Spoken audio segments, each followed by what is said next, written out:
નમસ્કાર દર્શક મિત્રો, નિર્માણ ન્યૂઝની વિશેષ રજૂઆત ટુ ધ પોઈન્ટ કાર્યક્રમ સાથે હું છું યજ્ઞ. મિત્રો, આજે ટુ ધ પોઈન્ટ કાર્યક્રમમાં વાત કરવાની છે એક આઈઆઈએમ અમદાવાદ અને યુનિસેફને લઈને જે સંયુક્ત એક સર્વે હાથ ધરવામાં આવ્યો હતો અને તેમાં એક મહત્વની વિગત સામે આવી હતી. તેને લઈને એક બાજુ જ્યારે આઈઆઈએમ અમદાવાદ અને યુનિસેફનો જે એક સર્વે સામે આવ્યો હતો તેમાં એમ જે જોવા મળ્યું હતું કે કોરોના કાળમાં એક બાજુ જ્યારે વિદ્યાર્થીઓ ઓનલાઈન અભ્યાસ કરી રહ્યા છે અને તેમાં પણ 30% જેટલા વિદ્યાર્થીઓ માર્ચ મહિનાથી કોઈપણ પ્રકારના શિક્ષણ કાર્યમાં જોડાયા નથી. આ શિક્ષણ કાર્યમાં જોડાયા નથી, પરંતુ તેમાંથી 33% બાળકો ખાનગી શાળા સાથે સંકળાયેલા છે. એક બાજુ આપણે જ્યારે ઘણી બધી ચર્ચા વિચારણાઓ કરી હતી, એક બાજુ જ્યારે સ્કૂલ ફીને લઈને જે બાબતો જોવા મળી હતી અને તેમાં પણ જ્યારે વાલી મંડળ હોય કે પછી શાળા સંચાલક હોય તેમાં પણ ક્યાંક ઘણા બધા વિવાદો જે સામે આવ્યા હતા અને આ વિવાદોની વચ્ચે ક્યાંક હજુ પણ એવું લાગી રહ્યું છે કે જે બાળકોને જે શિક્ષણ મળવું જોઈએ પરંતુ તે શિક્ષણ મળ્યું ન હતું અને તે શિક્ષણ મળ્યું ન હતું, પરંતુ તેમાં પણ જ્યારે ખાનગી શાળાની વાત કરીએ, ખાનગી શાળાના વિદ્યાર્થીઓને જે શિક્ષણ નથી મળ્યું, ખાનગી શાળાના વિદ્યાર્થીઓ એમ કહેતા હતા કે ના, અત્યારની જે પ્રમાણેની પરિસ્થિતિ છે તેને લઈને શિક્ષણ મળવું એ જરૂરી છે, પરંતુ એમાંથી પણ 33% વિદ્યાર્થીઓને જે શિક્ષણ મળ્યું ન હતું. પરંતુ બીજી બાજુ જોવા જઈએ તો ઓછી આવક ધરાવતા 375 જેટલા કુટુંબના 700 બાળકો પર જે આ સર્વે હાથ ધરવામાં આવ્યો હતો. તેમાં જે સર્વેમાં ઘણી બધી વિગતો સામે આવી હતી. તેમાં સામે આવ્યું હતું કે 60%થી ઓછા ઘરોમાં સ્માર્ટફોનની જે સુવિધા હતી, પરંતુ અનેક એવા ઘરોમાં સ્માર્ટફોનની સુવિધા ન હતી. એટલે સૌથી મોટો સવાલ એ જ ઊભો રહેતો હોય છે કે જ્યારે ઓનલાઈન અભ્યાસની વાત સામે આવતી હોય છે, ઘણા એવા બાળકો છે કે જેમની પાસે સ્માર્ટફોનની કોઈ પણ પ્રકારની સુવિધા હોતી નથી, એક કરતાં વધુ ડિવાઇસ હોતા નથી, હાઈ સ્પીડ ઇન્ટરનેટ હોતું નથી. તેને લઈને પણ ક્યાંક તેઓ વિદ્યાર્થી વંચિત રહેતા હોય છે. તેના મુદ્દા પર ચર્ચા વિચારણા કરવા માટે અમારી સાથે જોડી ગયા છે બિયંકા શાહ કે જેઓ આઈઆઈએમના રિસર્ચર છે અને ઋષિકા સોનાગરા કે જેઓ શિક્ષણવિદ છે. જે આ બંનેનું સૌથી પહેલાં તો સ્વાગત છે. બિયંકા, સૌથી પહેલો પ્રશ્ન હું આપને પૂછવા માંગીશ કે એક બાજુ તમે જે રીતે રિસર્ચ કર્યું હતું જે બાળકોને લઈને, અને તેમાં પણ જે રિસર્ચમાં સામે આવ્યું છે કે 30% બાળકો માર્ચ મહિનાથી કોઈપણ પ્રકારના શિક્ષણ કાર્યમાં જોડાયા નથી. સૌથી પહેલાં તો આ રિસર્ચરનો આઈડિયા તમને કઈ રીતે આવ્યો? તો લોકડાઉન અનાઉન્સ થયું એના પછી અમે એપ્રિલ અને મે માં પણ એક સર્વે કર્યો હતો આમાંથી અમુક કુટુંબો સાથે, અને એ વખતે અમે જાણવાની કોશિશ કરતા હતા કે એ લોકોને શું તકલીફો પડી રહી છે. તો એ વખતે ખાવાને લઈને, રાશનને લઈને ઘણી તકલીફો હતી. ત્યારબાદ અમને જાણવા મળ્યું કે શિક્ષણને લઈને બી તકલીફો પડી રહી છે. તો જુલાઈ થી સપ્ટેમ્બરમાં અમે બીજો સર્વે કર્યો. તો આ સર્વેમાં એ બાળકો હતા જે આઈઆઈએમ અમદાવાદની સાથે કોઈક રીતે જોડાયેલા હતા. આઈઆઈએમમાં સ્માઇલ અને પ્રયાસ કરીને એક પહેલ ચાલુ થયેલી છે.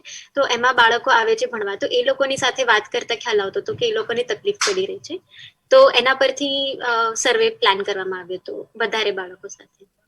ઓકે, તો જે પ્રમાણે આ સર્વે સામે આવ્યો હતો અને તેમાં પણ કહી શકાય કે જે ખાનગી શાળાના બાળકો સૌથી વધારે પ્રમાણમાં હતા અને તેની સાથે ઓછી આવક ધરાવતા પણ 375 કુટુંબના 700 બાળકો પર જે આ સર્વે હાથ ધરવામાં આવ્યો હતો. અને ત્યારબાદ જે મહત્વની વિગતો પણ सामने આવી थी.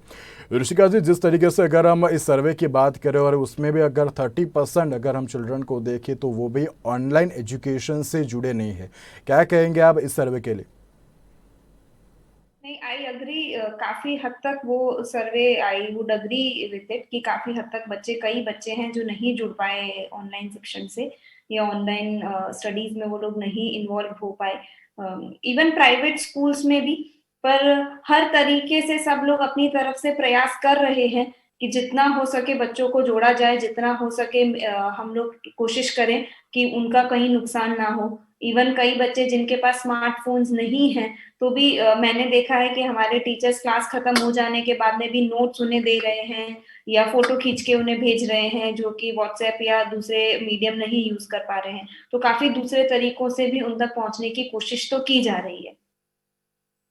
जी ચોક્કસ. એટલે એવું લાગી રહ્યું છે કે ક્યાંક ઓનલાઈન શિક્ષણની વાત કરીએ તો ઓનલાઈન શિક્ષણમાં સૌથી મોટો જે વિકલ્પ કહી શકાય કે જે હાઈ સ્પીડ ઇન્ટરનેટ અને જે સ્માર્ટફોનની સુવિધા ન હોવાને કારણે કે ક્યાંક આ બાળકો ભણી શક્યા ન હોય તેવું લાગી રહ્યું છે. બિયંકા, એક બાજુ જ્યારે તમે જે રીતે આ ટોપિક ઉપર રિસર્ચ કર્યું અને ત્યારબાદ કહી શકાય કે જે ઘણા બધા તમને પણ વ્યૂઝ જોવા મળ્યા હતા અને જે રીતે તમે આ ઓનલાઈન અભ્યાસની શરૂઆત કરી, તમે જ્યારે જે બાળકો હતા, જે 700 બાળકોને તેમના જ્યારે કુટુંબીજનોને મળ્યા અને ત્યારબાદ કેવા પ્રકારની જે પ્રતિક્રિયાઓ તેમના તરફથી તમને મળતી હતી? તો આ સર્વે અમે પણ જઈને નતો કર્યો, અમે પણ ટેલિફોનથી કર્યો હતો, કારણ કે લોકડાઉનના કારણે એના કારણે અમે પણ ટેલિફોનથી જ સર્વે કર્યા હતા. તો ત્યારે અમને પણ એ જ જાણવા મળ્યું કે 60% વાલીઓએ એવું જણાવ્યું કે એ લોકોની પાસે સ્માર્ટફોન અને સ્માર્ટફોન હોય તો પણ ઇન્ટરનેટનો એક્સેસ નથી. તો ઘણા બધા લોકોને લોકડાઉન થયા પછી ઇન્ટરનેટનું રિચાર્જ નતા કરાવી શકતા. તો એ તકલીફો પડી રહી હતી. પણ તમે ગવર્મેન્ટ સ્કૂલની વાત જુઓ તો ગવર્મેન્ટ સ્કૂલમાંથી ઘણા ટીચરો બાળકોના ઘરે જઈને એ લોકોને મટીરિયલ પહોંચાડી શકતા હતા, અથવા તો એ લોકોને દીક્ષા કરીને જે એપ હતી જેમાં બધું મટીરિયલ અવેલેબલ હતું એ પણ ડાઉનલોડ કરવામાં મદદ કરી રહ્યા હતા. તો ગવર્મેન્ટ સ્કૂલમાં બંને રીતે થઈ રહ્યું હતું કે અસાઇનમેન્ટ્સ બી મળી રહ્યા હતા અને ટીચરો બાળકોના ઘરે જઈને પણ એમને મટીરિયલ આપી બી રહ્યા હતા અને દીક્ષા એપ ડાઉનલોડ કરવામાં પણ મદદ કરી રહ્યા હતા. જે ચોક્કસ, એટલે ગવર્મેન્ટની વાત કરીએ તો ગવર્મેન્ટની જે પણ સ્કૂલો હતી તેમના દ્વારા જે તમામ પ્રકારની તેમને સવલતો આપવામાં આવતી હતી, પરંતુ બેંકેજી એવું કહેવાય કે જ્યારે 33% બાળકો જે ખાનગી શાળાના હતા ને તેમની કેવી પ્રતિક્રિયા સામે આવતી હતી? તો આજે 33% બાળકોની જે વાત છે એ લોકો લગભગ એવી સ્કૂલમાં જતા હતા જે લો ફી પ્રાઇવેટ સ્કૂલ, એટલે કે 500 થી 1000 રૂપિયા મહિને જેની ફી હોય એ લો ફી પ્રાઇવેટ સ્કૂલમાં જઈ રહ્યા હતા. તો એ પ્રાઇવેટ સ્કૂલ પાસે બી જોઈતું ઇન્ફ્રાસ્ટ્રક્ચર ન હતું જેનાથી ઓનલાઈન ક્લાસીસ એ લોકો માટે પણ કરવું મુશ્કેલ હતું. તો એના કારણે જે બાળકો એ સ્કૂલોમાં જઈ રહ્યા હતા એમાં તકલીફ વધારે હતી, જ્યારે કે જે બાળકો આરટી થકી જે પ્રાઇવેટ સ્કૂલમાં જતા હતા, તો આરટી વાળી જે સ્કૂલ હતી એમાં ઘણી મોટી રેન્જ હોય છે, અમુક વધારે ફીસ વાળી, અમુક ઓછી ફીસ વાળી. તો એમાંથી અમુક સ્કૂલો પાસે સુવિધા હતી તો એ લોકો ઓનલાઈન ક્લાસીસ આપી શક્યા બાળકોને. પણ જે લો ફી પ્રાઇવેટ સ્કૂલ હતી એ લોકોની પાસે એટલું ઇન્ફ્રાસ્ટ્રક્ચર નથી કે જેનાથી ઓનલાઈન એજ્યુકેશન આપી શકે. ચોક્કસ ઋષિકાજી, અત્યારે હાલ જે રીતે સવાલ તો ઘણા બધા થતા હોય છે, પરંતુ જ્યારે સૌથી મોટો સવાલ એ છે કે જે 60% ઘરોની વાત કરીએ, સ્માર્ટફોનની સુવિધા તો હતી પરંતુ 40% ઘરોમાં સ્માર્ટફોનની સુવિधा न होने कारणें પણ તેઓ ક્યાંક ऑनलाइन शिक्षण થી वंचित रहा था। ऋषिका जी, जिस तरीके से अगर हम प्राइवेट स्कूल की बात करें, प्राइवेट स्कूल बहुत अच्छा जो इंफ्रास्ट्रक्चर तो देते हैं मगर बहुत सारी फ़ी भी वो लोग लेते हैं, मगर उसके सामने अगर हम एजुकेशन की बात करें तो एजुकेशन जिस तरीके से देना चाहिए मगर वो नहीं दे पा रहे, उसके लिए आप क्या कहेंगे? ऐसा नहीं है कि एजुकेशन नहीं दे पा रहे। डेफिनेटली कोरोना की वजह से कुछ चीजें हैम्पर तो हुई है, जो आपका जो टीचर का एक पर्सनल टच वाली बात होती है वो जरूर बच्चे मिस कर रहे हैं। पर साथ ही साथ वो चीज भी हमें देखनी पड़ेगी कि आपके पास जो अवेलेबल रिसोर्सेज हैं, जो सर्कमस्टेंसेस में आपको वो मेक श्योर करना है कि आप उसको 100% अपने बेनिफिट के लिए यूज कर पाए। That is the smart way to work. तो अगर जब कोरोना की सिचुएशन आई, सबकी सेफ्टी के लिए जब स्कूल्स ओपन नहीं हो सकते थे, तो ऐसे टीचर्स जिन्होंने शायद कभी कंप्यूटर्स ऑपरेट भी नहीं किए, वो लोग कंप्यूटर फोन्स पे यूज करने लगे, और ये एक बहुत अप्रिशिएट करने की बात है। साथ ही साथ पेरेंट्स ने और बच्चों ने भी उसे एक्सेप्ट किया। अभी ना सिर्फ पढ़ाई, मैं ये चीज मैं अग्री करती हूँ कि एक सेक्शन है सोसाइटी का जहाँ पे शायद वो लोग इस पर्टिकुलर पोर्शन से नहीं जुड़ पाए, पर जो लोग जुड़ पाए उनके लिए बहुत सारी चीजें इन्वॉल्व भी हुई। एजुकेशन के साथ साथ फिजिकल एक्टिविटीज भी कराने लगे, आर्ट एंड क्राफ्ट भी हुई, बच्चे बहुत क्रिएटिव भी हुए। मैंने ये देखा कि बच्चे क्रिएटिव भी हुए क्योंकि पेरेंट्स बहुत हद तक बच्चों के एजुकेशन में इन्वॉल्व हो गए, जो कि पिछले साल तक नहीं हो पा रहा था। तो मैं इसको ये एक नया अनुभव भी है हम सबके लिए, एक नई परिस्थिति भी है हम सबके लिए। तो इसके अंदर नेगेटिव एस्पेक्ट तो है ही है, पर साथ में हमें ये भी देखना पड़ेगा कि पॉजिटिव चीजें क्या हो पाई हमारी सोसाइटी के लिए। तो पेरेंट्स एक बहुत हद तक इन्वॉल्व है। बच्चों ने, मैंने प्रोजेक्ट्स बच्चों के इतने क्रिएटिव प्रोजेक्ट्स नहीं देखे थे, जो बच्चे इतने क्रिएटिवली प्रोजेक्ट्स अभी बना के सामने बच्चे सबमिट कर रहे हैं या चीजों में इन्वॉल्व हो रहे हैं। फिजिकल एक्टिविटी के लिए बच्चे अब थोड़े ज्यादा, आई वुड से कि सेंसिबल और ज्यादा कॉन्शियस भी हो गए हैं। ऋषिका जी, यहाँ पर सवाल ये भी होता है कि अगर हम प्राइवेट स्कूल की बात करें तो प्राइवेट स्कूल में इंफ्रास्ट्रक्चर और फीस तो बहुत ज़्यादा होती है, मगर उसके सामने जिस तरीके से अगर हम गवर्नमेंट स्कूल की बात करें तो उनमें उन्होंने बहुत अच्छी तरीके से यहाँ पे एजुकेशन दिया है, वो सामने आ रहा है। क्योंकि जिस तरीके से प्रियंका जी ने बताया कि वो लोग एप्लीकेशन भी डाउनलोड कराते थे और उसके साथ होमवर्क भी देते थे, वो लोग घर पर जाके पढ़ाते थे। इस तरीके से ऐसा लग रहा है कि अगर हम प्राइवेट स्कूल की बात करें तो से ज्यादा अभी गवर्नमेंट स्कूल सबसे ज्यादा बच्चों पे ध्यान देती है, ऐसा लग रहा है इसके ऊपर। इसमें तो कंपैरिजन की कहीं पे हम लोग मुद्दा नहीं ले सकते। गवर्नमेंट टीचर्स ने भी आई वुड से कि एक बहुत अच्छा ऐप आया था, आई डोंट नो आप कितने, वर्क प्लेस करके जो फेसबुक ने लॉन्च किया था, स्पेसिफिकली गवर्नमेंट टीचर्स के लिए लॉन्च किया था, तो काफी टीचर्स उससे जुड़े, गांव गांव के टीचर्स भी उससे जुड़े। पर हम लोग ये नहीं कह सकते कि प्राइवेट टीचर्स मेहनत नहीं कर रहे हैं या प्राइवेट स्कूल के टीचर्स इन्वॉल्व नहीं है। मैं ये बोल रहा हूँ कि अगर हम बहुत सारे लोग ऐसा भी बोलते हैं ना कि नहीं अभी गवर्नमेंट से ज़्यादा अच्छा वो प्राइवेट में सब लोग अच्छी तरह से पढ़ाते हैं, मगर ये जो सर्वे सामने आया था उसमें गवर्नमेंट भी बहुत अच्छा जो काम करी है, ऐसा भी सामने आया है।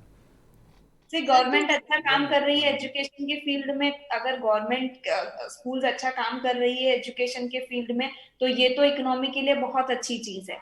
सो जी। मैं बहुत पॉजिटिव हूँ इन सब चीजों के लिए। जो भी अच्छा काम करेगा ये तो हमारी कंट्री के लिए as a it's a good thing. Yes Priyanka. Sir जो मैम जो बता रही है कि प्राइवेट स्कूल में भी बहुत टीचर्स ने बहुत मेहनत किया और बच्चे भी मतलब पेरेंट्स ज्यादा इंटरेस्ट ले रहे, तो वो बात से तो हम मतलब आई अग्री। लेकिन जो लो फी प्राइवेट स्कूल्स है, जो स्कूल्स के पास इतना इंफ्रास्ट्रक्चर और इतनी उनकी जो फीस भी इतनी चार्ज नहीं करते और जहाँ पे कुछ सेक्शन से बच्चे जाते हैं, तो वो स्कूल्स के पास वो स्कूल में जो बच्चे जाते हैं उनको ज्यादा डिसएडवांटेज हुआ है। जो प्राइवेट स्कूल जिनमें ज्यादा फीस होती है, जिनके पास इंफ्रास्ट्रक्चर ठीक से है, वहां पे इतना प्रॉब्लम नहीं दिख रहा है। या गवर्नमेंट स्कूल में भी टीचर्स पहुंच पा रही है, लेकिन जो लो फी प्राइवेट स्कूल है उसमें थोड़ी दिक्कत ज्यादा हो रही है। ચોક્કસ, એટલે કે અત્યારે જ્યારે લો ફીની વાત કરીએ તો જ્યારે ફી ઓછી અને તેની સાથે શિક્ષણ ઓછું તેવું પણ લાગી રહ્યું છે આ ઉપરથી, તો પ્રિયંકાજી શું કહેશો? શિક્ષણ આપી નથી શકાતું અથવા તો આપવાના રિસોર્સિસ નથી એવું કહી શકાય, ઓછું એના લીધે થઈ રહ્યું છે કારણ કે સ્કૂલ પાસે બી કેપેસિટી નથી કે જેનાથી સ્ટુડન્ટ્સની સાથે સ્ટુડન્ટ સુધી પહોંચી શકે એવી રીતે। ચોક્કસ, અત્યારે જ્યારે કહી શકાય કે જે પ્રમાણે સર્વે સામે આવ્યો હતો પ્રિયંકાજી કે સરકારી શાળાના 85% વાલીને તેમાં કોઈ મદદ મળી ન હતી, તેના લઈને તમે શું કહેશો? તો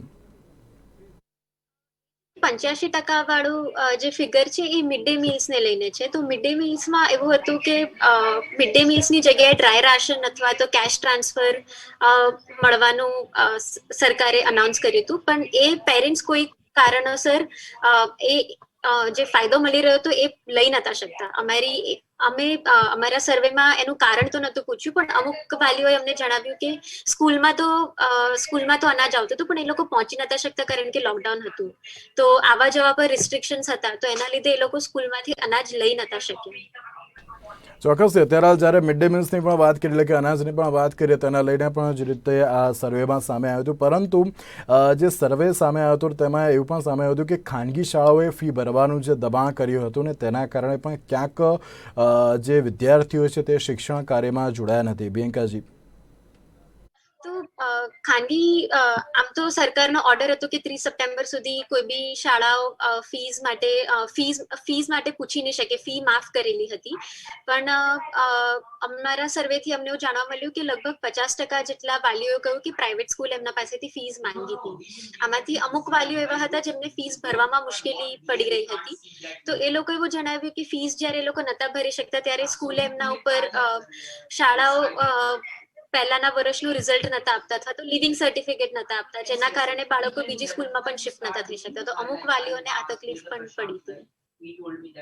જ્યારે દબાણ આપવાનું એટલે કે પ્રેશર આપવાની પણ જે ક્યાંક कार्य થતું હોય તેવું પણ સામે આવતું जो ऋषिका जी, जिस तरीके से अगर हम प्राइवेट स्कूल की बात करें, प्राइवेट स्कूल में अगर हम हाई लेवल की अगर फीस की बात करें तो उसके सामने सब लोग वही बोल रहे थे कि जो अगर फ़ी की बात करो तो फीस अगर नहीं भरते आप तो उसके सामने एजुकेशन भी बहुत अच्छा नहीं होता है, और जिस तरीके से अगर हम प्राइवेट स्कूल की बात करें तो बहुत ज़्यादा प्रेशर फीस के लिए भी था, वो लोग ना बोल रहे थे, मगर अभी भी जो सर्वे में सामने आया है कि अगर प्राइवेट स्कूल की बात करो, प्राइवेट स्कूल सबसे ज़्यादा प्रेशर अभी फीस के लिए कर रही है, क्या कहेंगे आप इसके बारे में?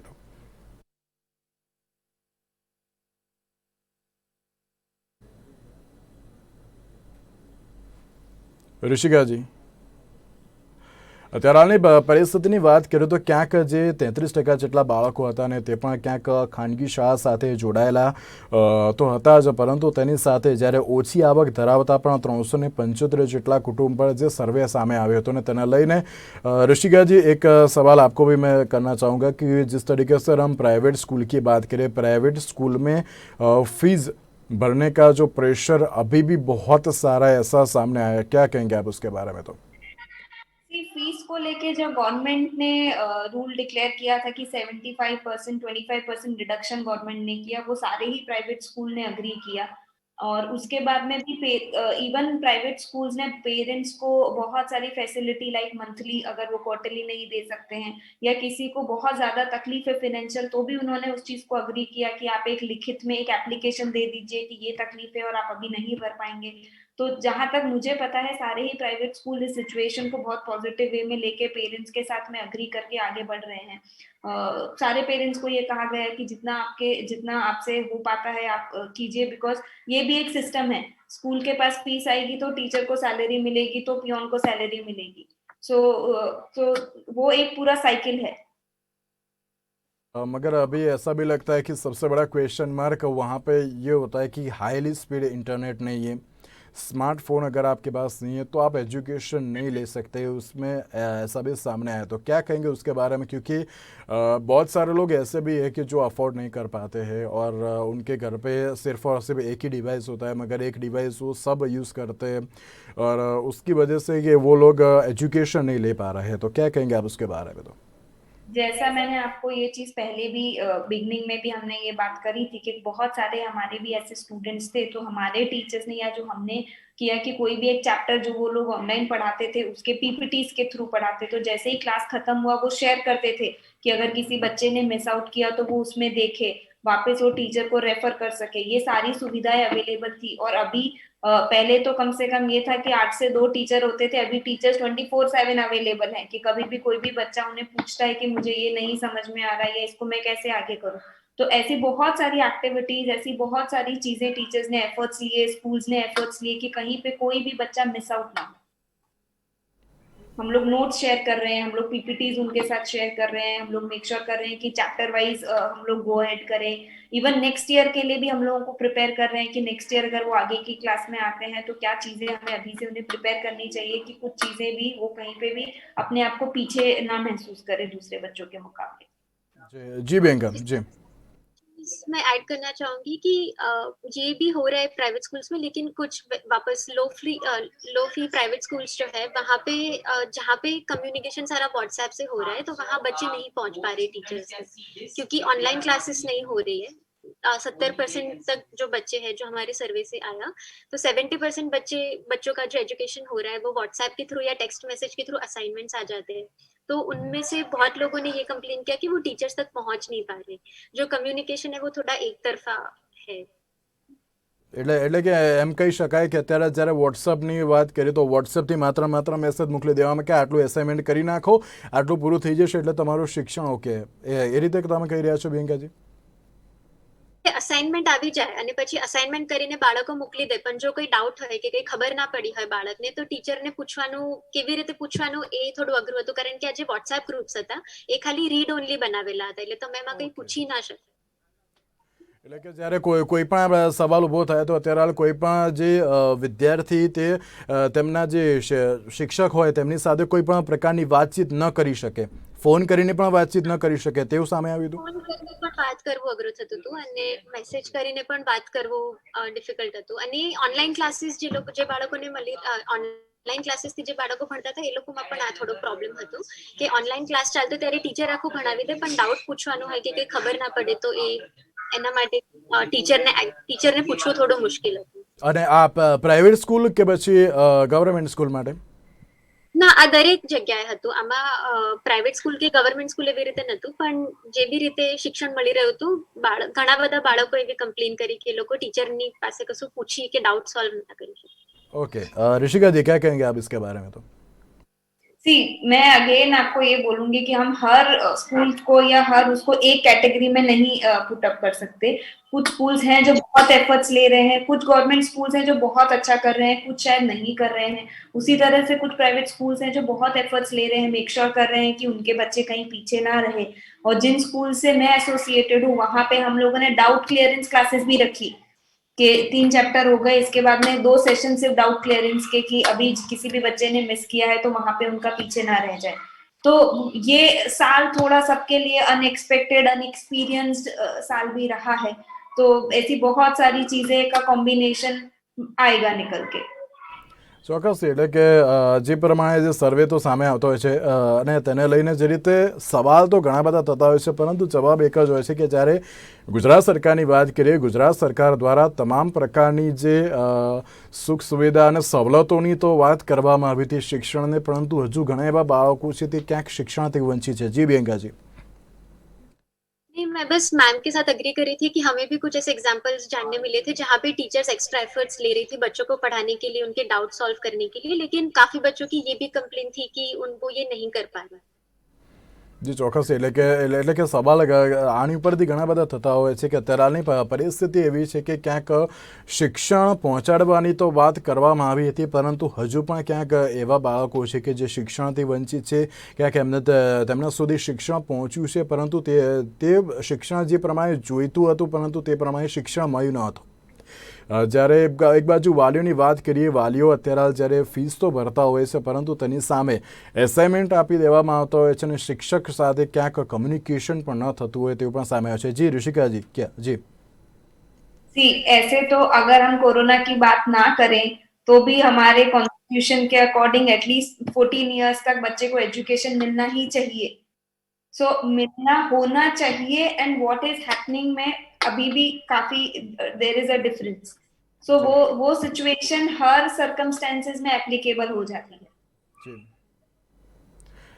मगर अगर अभी की बात करें तो सब लोगों ने यही बोला था कि अगर एजुकेशन की बात करें, एजुकेशन सब लोगों को मिलना चाहिए, सब अच्छा एजुकेट होना चाहिए। मगर जो 30% मार्च महीने से बात करें तो मार्च महीने से 30% जो चिल्ड्रंस थे उन लोगों ने एजुकेशन लिया ही नहीं है। ये एक बहुत बड़ी फिगर है ऋषिका जी।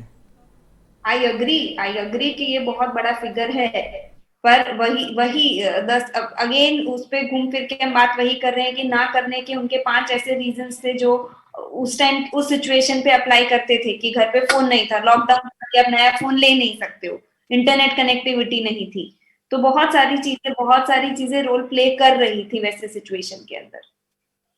પ્રિયંકા, એક બાજુ જ્યારે તમે જ્યારે આ સર્વે હાથ ધર્યો અને તેમાં પણ જે રીતે તમારા દ્વારા જે ઘણી બધી કાર્યવાહી તો આ સર્વેને લઈને હાથ ધરવામાં આવી હતી, પરંતુ વિદ્યાર્થીઓની કોઈ પ્રતિક્રિયા સામે આવતી હતી આ મુદ્દાને લઈને? કારણ કે આપણે જે રીતે કહ્યું કે તે લોકો અમુક એવી સરકમસ્ટન્સીસ હતા કે તેઓ ભણી નહોતા શકતા, અથવા તો જે ભણવું તો હતું પરંતુ તેમની પાસે કોઈ સોર્સ ન હતો, તો વિદ્યાર્થીઓની કોઈ પ્રતિક્રિયા અથવા તો તેમનો કોઈ પ્રત્યુત્તર સામે આવ્યો હતો?